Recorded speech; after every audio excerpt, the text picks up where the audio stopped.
isi kitab-kitab dari agama sebelah dan ditunjukkan bagaimana kemudian ketidakkonsistenan ayat dengan ayat yang lain, baik dari sisi jumlah maupun makna. Nah, gini Ustaz, ini saya hanya memberikan 4 contoh Ustaz ya. 4 contoh dari kalangan mereka yang walaupun sama-sama percaya atau akidahnya sama, sama-sama orang yang percaya dengan Trinitas nih Ustaz nih. Ini sama-sama percaya Trinitas. Tapi kitabnya bisa beda-beda jumlah suratnya. Nah, contoh. Ini adalah Bible-nya orang Kristen, Protestan ya Ustaz ya, Protestan. Sekarang ada yang di banyak gereja. Yang sekarang, iya yang sekarang. Ini yang kebanyakan dipakai oleh kalangan Kristen Indonesia ya. Ini Bible-nya Kristen Protestan berjumlah 66 surat Ustaz. 66 surat, oke. 66 surat ya. Ini dari kalangan Katolik. Ya. Nah, kalangan Katolik ini punya 7 surat lebih banyak daripada punya Protestan. Berarti 66 tambah 7. Ya, 73 ya. Ya. Yang 7 surat itu disebut sebagai surat-surat Deuterokanonika. Apa itu? Deuterokanonika itu kitab-kitab yang dianggap kitab-kitab apokrifa. Apokrifa itu dianggap sebagai kitab-kitab yang tidak jelas siapa yang nulis gitu. Nah, zaman dulu orang Kristen bilang apokrifa itu kitab-kitab yang tidak memiliki nilai firman Tuhan gitu, atau tidak ada nilai inspirasi dari Roh Kudusnya gitu lah. Ya. Jadi yang kalangan Protestan ketika mereka mendirikan agama mereka, pendirinya adalah Martin Luther. Martin Luther menolak 7 dari punya Katolik. Padahal Martin Luther juga dulunya orang Katolik gitu, Ustaz. Yang 7 ditolak. Oke, ya. Nah, ini ada yang namanya Kristen Ortodok, Ustaz. Nah, Kristen Ortodok ini punya jumlah surat 78. Ada 78, oke. 78, ya. Jadi ke yang Katolik menolak berapa? Menolak 5 dari Ortodok. Si Katolik menolak 5 dari Ortodok. Ya. Oke. Yang ini Ustaz punya Kristen Ethiopia. Ya, saya kemarin lihat kitab itu. Nah, Kristen Ethiopia ini mereka kalau melukis Yesus itu Yesusnya berkulit hitam. Karena Ethiopia. Ya, karena Ethiopia. Nah, mereka nggak mau kalah. Kitab ini jumlahnya 81 surat. Gitu. Nah, Ethiopia 81. Ya, jadi yang Ortodok menolak 3 dari Ethiopia. Ya. Ethiopia saya belum surat kok. Yang Ethiopia 81, Ortodok 78. 81, 78, 66. Nah, jadi 81 Ethiopia, Ortodok 78, Katolik 73, Protestan 66. Oh, Protestan 66, oke. Ya. Nah, saya belum pernah menemukan Bible-nya dari Kristen dari kalangan Cina yang menggambarkan Tuhannya bermata sipit, Ustaz. Loh. Tadi Ethiopia kulitnya hitam, sekarang sipit. Nah, kalau Ethiopia menggambarkan Yesus berkulit hitam, harusnya orang Cina menggambarkan Tuhannya berkulit kuning dan bermata sipit dong, Ustaz ya. Betul. Nah, saya juga mau dong istilahnya punya Tuhan yang sipit sama seperti saya dong, gitu harusnya. Ya kan? Nah, seperti itu Ustaz. Jadi kalangan Kristen sendiri walaupun sama-sama percaya Trinitas, jumlah suratnya aja udah beda. Iya, iya. Nah, ya. Kalau di Islam kok tidak ada yang begini? Di Islam kok sama semua, 114 surat, jumlah ayatnya juga sama, kurang lebih 6.236 ayat yang kita kenal di Mushaf Indonesia. Ya, yaitu mushaf daripada mushaf Hafiz dari yang kita kenal bacaannya mau orang dimanapun baca sama gitu bacaannya sama. Cuman cara bacanya aja yang berbeda gitu. Ayatnya bunyi sama, huruf hijaiyahnya sama, cuman cara bacanya aja yang berbeda. Kan gitu Ustaz ya. Nah, jadi dari situ saya juga udah mulai mikir, ini gimana ya ceritanya ya? Kok bisa ya? Ini kok agama saya kok malah punya kitab yang beda-beda surat gitu. Nah, berarti saya waktu itu sudah mulai meragukan karena apa? Karena ada ayat-ayat yang disebut ayat sisipan atau ayat yang tidak asli. Kemudian juga jumlah suratnya beda-beda. Berarti saya sudah mulai mikir gini Ustaz, kalau begitu nih yang salah yang mana gitu. Saya nggak nanya yang bener. Yang mana yang benar, yang mana yang salah. Karena banyak. Iya, jadi saya nanya, yang salah yang mana gitu kan, nggak mungkin semuanya benar gitu kan. Dan semuanya nggak mau salah. Semuanya nggak mau salah, semuanya mengaku sebagai yang benar gitu. Iya. Wah, Nah, menarik nih obrolan. Iya ya. iya, makanya kalau kita nanya, Ustaz, jangan mana yang benar, mana yang salah. Jadi pertanyaannya jangan yang mana yang salah. Iya, Semua nggak mau ngaku salah.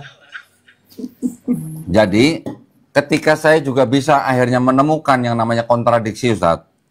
Kontradiksi. Di dalam satu kitab ada kontradiksi. Ketika saya bertanyanya mana yang salah. Saya nggak nanya mana yang benar, karena apa? Karena kan nggak mungkin dua-duanya benar. Pasti ada yang salah. Iya. Logikanya sederhana banget. Sederhana banget gitu. Nah, akhirnya ya setelah saya menemukan bukti-bukti itu, ya akhirnya kan saya mau nggak mau kan harus nyari. Saya tetap mau percaya bahwa kita manusia ini adalah ciptaan yang maha kuasa. Saya tetap percaya bahwa ada Tuhan yang maha kuasa itu gitu. Saya juga mau percaya istilahnya nggak mungkin Tuhan yang maha kuasa ini tidak menurunkan petunjuk yang benar gitu. Iya. Nah, akhirnya saya baru mencari, Ustadz. Dari Kristen, ketika saya mencari, kan saya harus melalui beberapa tahapan. Yang pertama kali saya pelajarin lagi adalah apa? Dari mana Kristen berasal? Ketika saya tahu Kristen berasal dari mana kitabnya Kristen berasal? Ketika saya tahu kitabnya Kristen yang separuh ternyata berasal dari Yahudi, baru saya pelajarin Yahudi dulu. Oh, ternyata Yahudi begini. Oh, ternyata Yahudi itu tidak kenal yang namanya konsep Tuhan turun jadi manusia, apalagi sampai turun, sampai harus mati di atas kayu salib, dalam tanda kutip bunuh diri gitu ya. Nggak kenal konsep itu. Nah, hanya untuk menebus dosa manusia. Karena ternyata ketika kita belajar kitabnya Yahudi, di dalam kitab Yahudi itu kita mengenal ada yang namanya sistem. Ini saya singgung sedikit, nggak apa-apa ya, Ustadz ya? Boleh. Tentang sistem korbanot, Ustadz. Korbanot. Nah, korbanot itu adalah konsep kurban, ya. Kita di Islam juga mengenal kurban. Yang kita kurbankan adalah hewan. Tapi tujuan kita berkorban hewan ini untuk apa? Untuk berbagi kebaikan buat manusia lain. Betul. Tapi ketika di Yahudi mereka mengorbankan hewan ini untuk meminta penghapusan dosa, tapi khusus hanya dosa yang tidak disengaja, Ustaz. Khusus dosa yang tidak disengaja. Ya. Kok bisa ada dosa tidak sengaja? Bisa gitu. Macam-macam. Jadi mereka mengenal yang namanya mengenal dosa itu macam-macam, Ustaz. Dari mulai niat aja tuh udah dianggap bisa dosa kalau niatnya jahat. Belum lagi nanti yang keluar dari mulut. Belum lagi nanti yang kita lakukan gitu. Itu nanti bisa ada beda-beda dosa gitu. Nah, dari dosa yang dilakukan secara tidak sengaja, orang Yahudi punya konsep bisa dihapuskan dosa itu dengan cara berkorban, dengan cara mengorbankan hewan. Cuman cara kurbannya bagaimana? Mereka kan punya bait suci, Ustaz. Ya.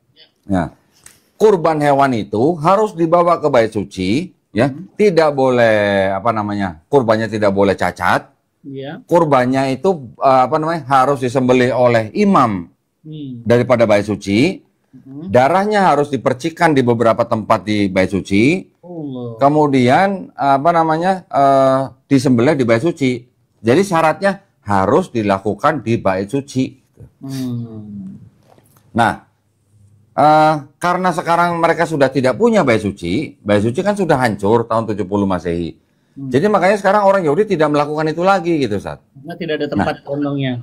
Ya, jadi yang saya tekankan adalah orang Yahudi melakukan kurban hewan itu hanya untuk dosa-dosa yang tidak disengaja. Gitu saja. Tapi kalau untuk dosa yang berat dan serius bagaimana? Ya. Nah kan begitu. Ya.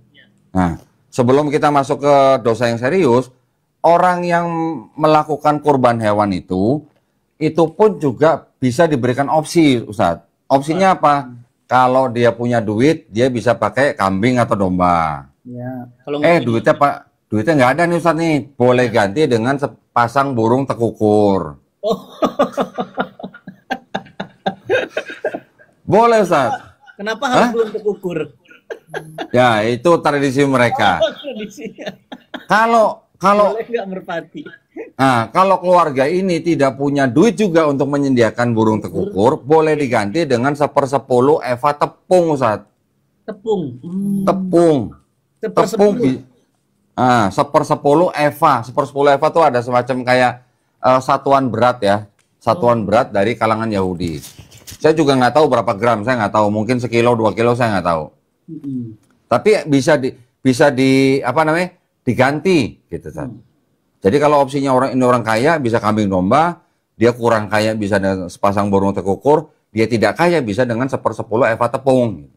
Nah, bagaimana dengan orang yang melakukan dosa yang berat atau yang serius? Ya. Orang yang melakukan dosa yang berat atau serius itu tidak perlu berkorban, Ustaz. Nah, jadi korban hanya orang yang melakukan dosa yang tidak sengaja. Tapi orang yang melakukan dosa yang sengaja, yang berat dan serius, misalnya berzina, misalnya membunuh dan sebagainya, itu mereka harus melakukan yang namanya bertobat. Bertobat, cukup bertobat. Dengan bertobat dan mereka tidak mengulangi lagi perbuatan itu, mereka menyesali perbuatan itu, dan mereka membela anak-anak yatim, mereka memperjuangkan perkara janda-janda, mereka mengusahakan keadilan, mereka mengendalikan orang kejam, mereka berbuat baik. Kalau kata kita, insya Allah, nggak ada hukumannya? Itu diampuni, Ustaz, dosanya. Dosanya diampunin menurut mereka gitu. Jadi sama dengan kita juga kalau kita berbuat dosa, kita juga apa namanya diminta hanya bertobat kan, Ustaz. Kita diminta untuk melakukan amar ma'ruf, nahi mungkar. Konsepnya sama gitu. Nah, ketika saya mempelajari agama Yahudi itu, saya baru tahu, oh ternyata Kristen mengambil konsep korban itu, ya, korban hewan di dalam Yahudi itu, diambil oleh Kristen, tapi hewannya diganti, Ustaz. Ya, hewannya diganti bukan dengan tepung, tapi dengan manusia Yesus Kristus. Gitu. Allah Akbar. Ya, jadi di sini kita harus akhirnya bisa membandingkan, oh ternyata di Yahudi ada konsep kurban hewan, Kristen mengambil konsep itu tapi diganti dengan manusia. Korbannya jadi kurban manusia. Padahal di dalam kitabnya Yahudi mengorbankan manusia itu adalah merupakan kekejian dan kejijikan buat Tuhan Yang Maha Esa. Iya. Nah, itu ayat-ayatnya ada semua gitu. Nah, bagaimana ceritanya kalau di Perjanjian Lama Tuhan tidak berkenan dengan pengorbanan manusia, kok tiba-tiba bisa berubah menjadi korban yaitu Yesus. Iya. Nah, ini kan konsep, Ustaz ya. Ini kan konsep. Jadi kita harus paham, oh ternyata ada beda konsep seperti ini. Kalau beda konsep begini, kan berarti kita tahu, oh yang mana yang original, yang mana yang mengadopsi. Gitu. Iya. Nah, oke. Setelah agama Yahudi, saya akhirnya belajar juga yang lain, Hindu, Buddha, Konghucu, dan sebagainya. Sampai akhirnya saya belajar tentang Islam. Kalau Kristen itu adalah gelar daripada Yesus. Kalau Yahudi itu adalah nama daripada, berasal dari kata Yehuda, anak keempat daripada Nabi Yakub. Hindu adalah nama tempat daripada agama itu berasal.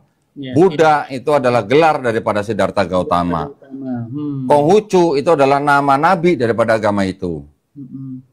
Ketika Islam ini bukan nama orang, bukan gelar orang, bukan nama tempat gitu. Tapi ternyata kita hanya diminta untuk berserah diri kepada yang menciptakan kita. Menarik konsepnya. Iya, konsepnya begitu. Iya. Nah, jadi ketika saya belajar agama-agama itu, ketika jatuh ke Islam, kok kayaknya ini yang benar ya gitu. Kayaknya gitu. Di awal tuh gitu.